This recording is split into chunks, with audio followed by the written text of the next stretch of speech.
Breaking news about SNAP benefits. KPRC2 News has learned that recipients may not get their benefits in November. Documents that we obtained from the USDA say the federal government is telling states not to send next month's aid. They're blaming this delay on the ongoing government shutdown. The USDA says insufficient funds will prevent them from paying the 42 million Americans who rely on the program. The letter dated last Friday says, in part, in the interest of preserving maximum flexibility, we are forced to direct states to hold their November insurance. This comes as the state confirms to KPRC2 News that it is updating work requirements for SNAP recipients under new federal guidance. Boy, do we have an ironic one for you today. So I know everybody has heard that the government is shut down.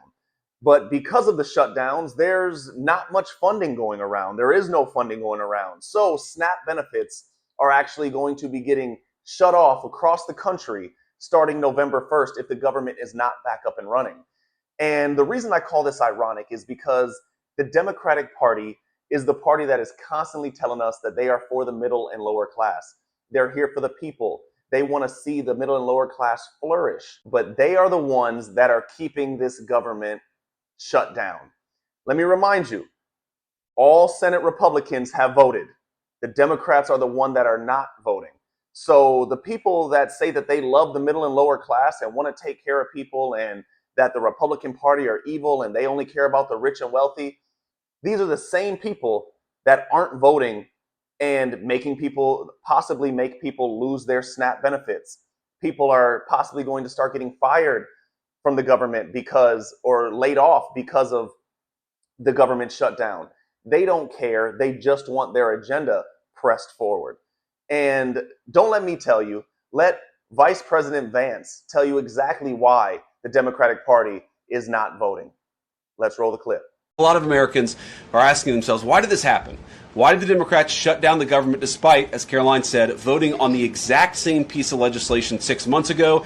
And there are a lot of different spins that we can put on it, a lot of different answers that we could give, all of them true. One answer I already gave is that they want to give health care benefits to illegal aliens. That is true. They gave us legislative text that would have undone us cutting off health care benefits for illegal aliens. That's one of the things that they asked for. But the reality here, and let's be honest about the politics, is that Chuck Schumer is terrified she's going to get a primary challenge from Alexandria Ocasio-Cortez. The reason why the American people's government is shut down is because Chuck Schumer is listening to the far-left radicals in his own party because he's terrified of a primary challenge. So I'd invite Chuck Schumer to join the moderate Democrats and 52 Senate Republicans, do the right thing, open up the people's government, and then let's fix health care policy for the American people. So there you have it. These people don't care about anyone else unless they get their way and their agenda is pushed. So they're going to throw a tantrum, they're going to throw a fit every time that somebody doesn't want to give them what they want, and they're not going to vote, and the government's going to shut down, and they don't care who it affects. The everyday farmer that it's affecting when it comes to not being able to get their crops bundled up properly or their cotton bundled up properly because they're not getting the funding from the government. The people who are not going to be getting SNAP starting November 1st because the government doesn't have the funding to give it to the people across the country.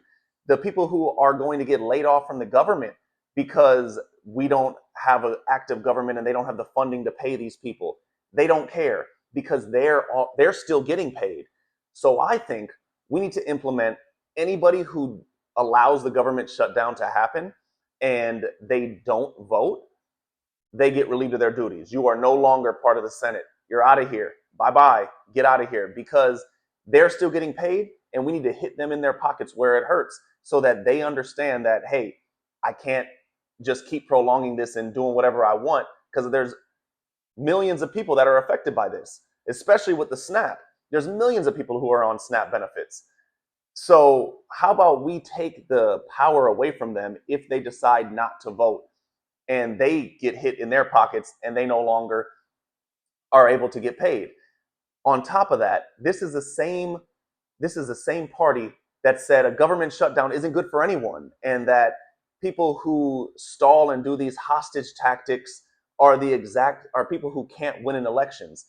Well, they're doing exactly that. They're doing a hostage. They're doing a hostage tactic and not allowing people to get their benefits and all of these other things, and shutting down the government because they aren't getting what they want. But I'm not just saying this. The Democrats said this. So, without further ado, roll the clip. Hostage instead of just letting them do their jobs, which they want to do while we work out our differences. So wrong. This is democracy. And in a democracy, hostage tactics are the last resort for those who can't win their fights through elections, can't win their fights in Congress, can't win their fights for the presidency, and can't win their fights in the courts. A government shutdown of any duration would harm hardworking Americans and our economy. Why should we ask TSA officers to go without their hard-earned pay while they protect our airports? I'm a senator from Virginia. Some of the hardest effects of shutdown will be seen in my state. If the government shuts down, it will be average Americans who suffer most. Some who right now are trying to figure out how they're going to pay rent, how they're going to make mortgage payments, how they're going to keep college payments going, how they're going to keep the lights on, how they're going to keep food on the table. Had the government shut down, hundreds of thousands of people would have not gotten their paychecks.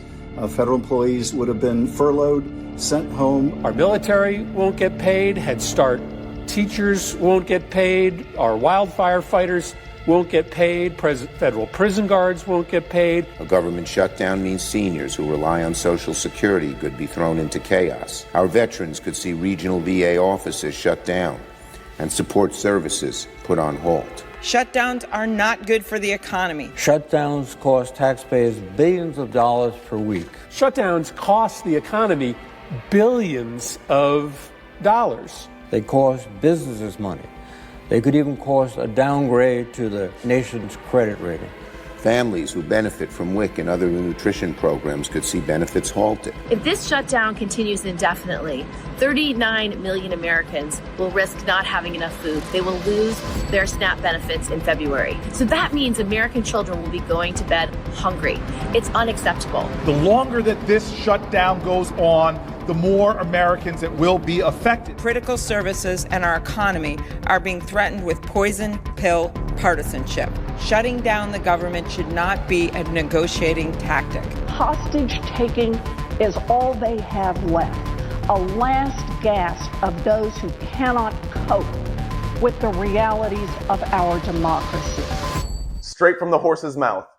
They're saying we should not have a government shutdown because it affects so many people and is not good for anyone. But yet, they're okay with having a current government shutdown. You guys let me know what you think. Should these people be relieved of their duties if they aren't voting and allowing the government to shut down? Or do you think they should be able to just prolong this as long as they want and go back and forth with not agreeing on what should be in the bill or what shouldn't? You guys let me know down in the comment sections. That's all I got for you today. I'll see you on the next one.